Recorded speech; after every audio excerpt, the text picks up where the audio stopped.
وبما أني قادري أقول أدرك عبدك جيلاني أدرك عبدك جيلاني. بحر شبلی شیر حق دنیا کے کتوں سے بچا. میں نے کہا یہ گلی کوچے کے ڈاگس نہیں ہے، یہ وہی ہے، شکل تو انسان کی ہے مگر فکر شیطان کی ہے. اور جہاں پہنچے بولے وہ فلاں نے ایسا کہا ہے، وہ ڈاکٹر انجینئر ایسے کہہ رہا ہے. ہم نے کہا جائیں چولہے باڑ میں، یہ جو گھروں پہ بیٹھ کے کتابیں پڑھ لیتے ہیں یہی سارا ستیہ ناش کر رہے ہیں. انہوں نے کتابیں پڑھ لی دو چار، اب وہ سمجھتے ہیں کہ یہ سارے مولانا بے وقوف ہیں، انہوں نے 15 سال مدرسے میں لگائے، پتہ نہیں کیا کیا، خالی میچ کھیلے ہیں یا گھاس کھائی ہے یا گھاس چھیلی ہے، کیا کیا. ہمیں دیکھو ہم کاروبار بھی کر رہے ہیں اور اس کے ساتھ ہم جو ہے وہ دین کی باتیں بھی سیکھ گئے. ہم اتنی گہری گہری باتیں سیکھ گئے، ان کو کچھ پتہ نہیں. ہم نے کہا میاں بڑی آسانی سے گمراہ ہو جاؤ گے، ٹینشن لینے کی ضرورت نہیں ہے. اگر دین کا کام اور دینی علم یوں ہی ہو جاتا تو پھر کوئی مسئلہ ہی نہیں تھا. ارے بھائی پنچر جوڑنے کے لیے پنچر جوڑنے والے استاد سے سیکھنا پڑتا ہے، تو دین سمجھنے کے لیے دین کے استاد کو بھی تو لانا پڑے گا.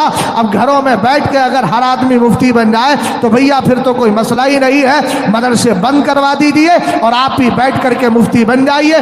دارالفتہ کی کوئی ضرورت ہی نہیں ہے، نہ کچھ سمجھنے کی ضرورت ہے. اعلیٰ حضرت کی کتابیں پڑھیے تب سمجھ میں آئے گا. جب کہا تھا نا اسر والوں نے کہا تھا جو کل تک اعلیٰ حضرت تاج الشریعہ کے نام سے کھاتے تھے آج بہک گئے ہیں، اور اعلیٰ حضرت کا رسالہ اعتقاد الاحباب فی الجمیل والمصطفیٰ والآل والاصحاب سے آدھا آدھا بیان کر کے اور اس طریقے سے رافضیت کی طرف جا رہے ہیں. چونکہ ایرانی پیسہ لگ رہا ہے ادھر بھی پہنچنے لگا ہے، مگر یاد رکھنا ابھی تاج الشریعہ کے سچے چاہنے والے غلام باقی ہیں. تیرے گھر کے قریب جا کر ہی تیرے ناکو چڑے چبانے کے لیے کافی ہے. ابے ظالم تو کہتا ہے اعلیٰ حضرت نے کہا. ہم نے کہا اعلیٰ حضرت نے کیا کہا؟ بولے ہمارا امیر معاویہ سے کا رشتہ. میں نے کہا کمینے کم سے کم پوری بات تو بیان کر. اعلیٰ حضرت نے آگے یہ بھی تو کہا ہے کہ ہم نبی کی طرفداری میں امیر معاویہ کی تعظیم و تکریم کرتے ہیں، اس لیے آدھا بیان مت کر. چونکہ ابھی تاج الشریعہ کے غلام زندہ ہے جو تیرے ناپاک ارادوں کو اور تیرے مکروہ چہرے سے پردہ ہٹا کر کے تیری بھیانک صورت دکھاتے نظر آئے. سمجھ گئے؟ ڈھول بجے گا تیرا، ڈھول مرے گا تب ڈھول بجے گا.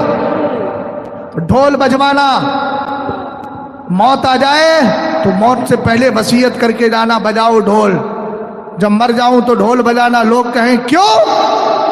کہنا کہ ان سے کہنا کہ جب ڈھول بجاؤ تو پہلی بار ڈھول بجا کے بتانا کہ اب فلاں صاحب مر گئے ہیں، اب ڈھول سے مرنے کا اعلان ہو رہا ہے. پھر تھوڑی دیر کے بعد ڈھول بجوانا. بولے اب کیا؟ بولے اب حضرت کو غسل دینے کے لیے لے کر کے جا رہے ہیں. پھر ڈھول بجوانا، اعلان ہے نا، پھر ڈھول بجوانا اور کہنا کہ اب. بولے اب کیوں ڈھول بج رہا ہے؟ بولے اب حضرت کی نماز جنازہ ہونا ہے. بولے اس کے بعد پھر ڈھول بجوانا. بولے اب کیوں؟ بولے اب حضرت کو قبر میں اتارا جانا ہے. پھر ڈھول بجوانا، کہنا اب کیوں؟ کہ اب حضرت بالکل اندر چلے گئے ہیں اور قبر بند ہو گئی، اب آپ لوگ گھر جا سکتے ہیں. کیا دین کو تماشا بنا کے رکھا ہے اس قوم نے. 10 دن ڈھول بجانا. ہم نے کہا ہمیں معلوم ہے تو کہاں جا کے بیٹھنے والا ہے. بات سمجھ گئے؟ اعلیٰ حضرت کی آدھی بات بیان کر کے اگر کوئی کتنے ہی بڑے پیر اور ولی کا بیٹا کیوں نہ ہو، یاد رکھنا ہم بیٹا نہیں دیکھتے. ابے ہم تو وہ لوگ ہیں جب مسجد نبوی میں جاتے ہیں تو پہلے مصلی کا امام دیکھتے ہیں. جب مسجد نبوی کے اندر ہم جا کے جانچ پڑتال کر سکتے ہیں تو ہندوستان میں جانچ پڑتال کیوں نہیں؟ غور کر رہے ہیں؟ اور سنو، اعلیٰ حضرت کی اولاد میں بھی ہم چیک کرتے ہیں، ہر ایک کو قبول نہیں کرتے. آپ کہیں گے اعلیٰ حضرت کی اولاد میں بھی جانچ پڑتال. میں نے کہا ہم نہیں کہتے، اعلیٰ حضرت نے یہ نہیں کہا میرا مسلک جو میری اولاد سے ظاہر ہے، بلکہ کہا میرا مسلک جو میری کتابوں سے ظاہر ہے.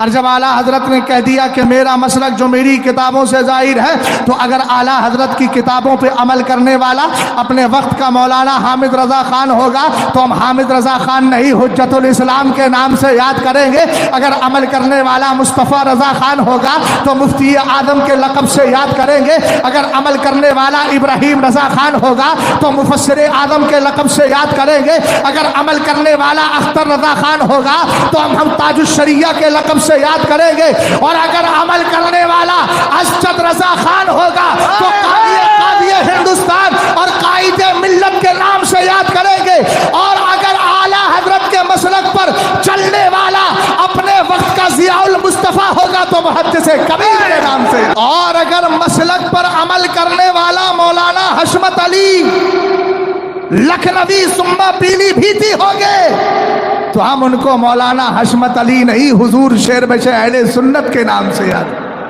اور سنو، اگر عمل کرنے والے اپنے وقت کے مولانا مشاہد رضا صاحب ہوں گے تو ہم ان کو مشاہد ملت کے نام سے یاد کریں گے، اس لیے کہ ہم جانتے ہیں اپنوں کو کیسے نکالا جاتا ہے، ہمیں نکالنا بھی آتا ہے اور اپنوں کو بچانا بھی آتا ہے۔